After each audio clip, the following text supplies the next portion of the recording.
One of the biggest lessons learned for me was the importance of giving people background and level setting is what I like to call it.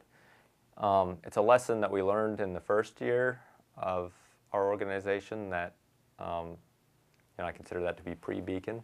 We learned that pre-Beacon, but when Beacon came along, we found the importance of that just escalated, that as every time you engage a new person, they come into the situation, with their perception of what it is that you're doing.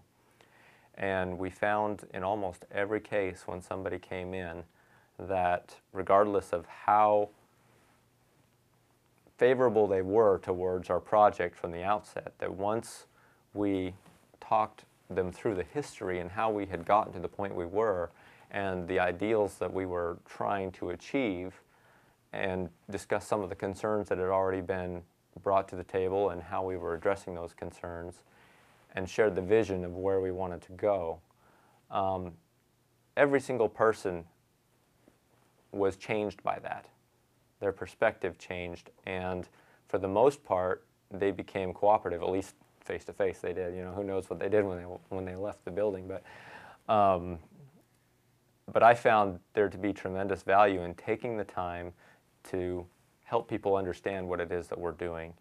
And I found that most cases, people who came in with fear and trepidation over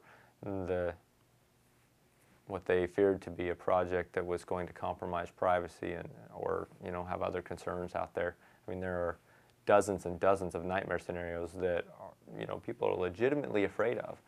But once they realize that we share those fears, and that part of the reason we feel the need to keep this work here is so that we can make sure that we have control over those fears and can address their concerns directly, and that we want their participation to ensure those fears are taken care of. We found people were, addressed. So those fears are addressed. We found people were very excited when they realized what the potential was. They recognized it was worth overcoming those fears so that we could achieve the potentials.